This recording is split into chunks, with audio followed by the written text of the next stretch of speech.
Welcome back to another episode of Level Up Cooking with Trey. And on this channel, you know we focus on turning simple dishes into great dishes. Let's level up. All right, team, level up. So I got an excellent video for you guys today. So we're going to be doing an upside down pineapple bundt cake.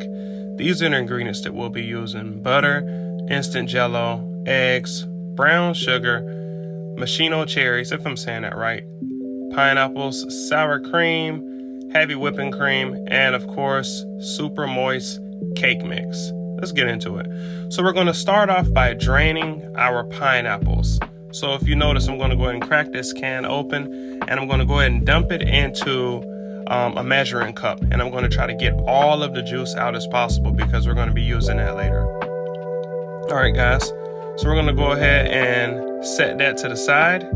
And now what we're going to go ahead and work on is our cake mix. So I'm going to go ahead and put in my bag of cake mix. Any cake mix works, any yellow type of cake mix.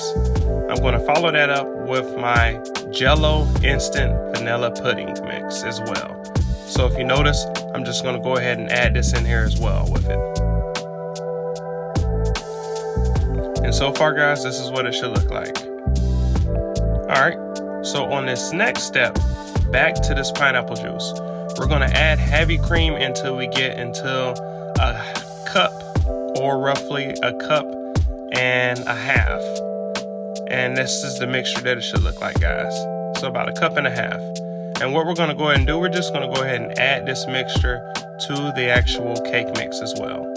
And then we're going to go in with some melted butter, and we're going to follow that up by cracking some eggs. Now feel free, if you guys don't want to use the pineapple juice, feel free to just use the oil or water, whatever the box calls for, or substitute for a milk. That will work as well. So next we're going to go ahead and mix these ingredients up very, very good. Guys, it's just going to look like a creamy pudding consistency. That's exactly what we're looking for. And as you guys can see, it's just mixing. And I can tell you offhand it smells good. Sour cream, I'm going to go in with about 1/4 of a cup, close to about 1/3 of a cup of sour cream. This is going to help give it that rich creaminess. All right, guys, so I have a Bundt cake pan that I had used Crisco and some all-purpose flour, and I just made sure I coated the pan with this. I'm following that up by putting in some melted butter in the bottom of the pan, and then I'm also going to top it, well, not necessarily top it, but add some brown sugar. This is roughly about a 1/4 cup of melted butter, and this is what it should look like, guys. I can tell you right now, this recipe is going to come out amazing. Absolutely stunning. Next is actually my favorite part of the video, putting in these pineapples. I'm a huge fan of pineapples, and as you guys will see, I'll just layer them down gently just like this in the bottom of this Bundt cake pan on top of this melted butter and brown sugar. Just looks absolutely stunning. You can tell it's going to be something amazing, guys. All right, so now you'll notice I'm just going to be putting these cherries in here. Now at this point, feel free, if you want to use any other fruit, you can substitute it for any other fruit. If you're not a fan of cherries, you don't have to have the cherries as well. I actually like a lot of cherries, so I'm going to be putting more than the usual amount. But this is what it's looking like so far, guys. Next, we're going to go in with this cake mix. So if you guys notice, I'm just going to gently make sure I put the cake mix coated around nice and neatly, as good as possible. I try to make it as smooth as possible as well. That's what I'm looking to do. And guys, it's a thick mix. This is what your cake mix should look like. And also make sure you get a spatula just to get all of that cake mix that may be at the bottom. Also, when you're whisking it, make sure you whisk it very good, because sometimes you may find that there'll still be a little bit of flour at the bottom and you'll have to mix it.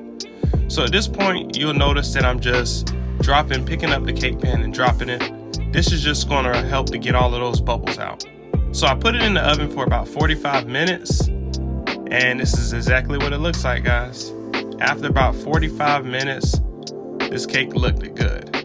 And to be honest, at this point, it was 40 minutes. If you can notice, guys, if you look at the stick, it had some cake mix on it. So I actually put it back in there for 5 minutes, and then I took the stick out and this is how it looks. So yes, it did cook for initially 45 minutes. I just wanted to show you guys what it looked like at 40 minutes. But just look at this, guys. This is not even the best part. All right, guys, so after about 20 minutes of resting, we're gonna flip this cake over, and voila. Man, just look at this. Look at this stunning, beautiful, upside down pineapple bundt cake. Guys, this is a 10 out of 10. I'll make it again. So guys, if you like this type of content, please remember to like, share, subscribe. And as always, remember we turn common food into world class. Let's level up. Look forward to my next video, guys. Thanks for watching.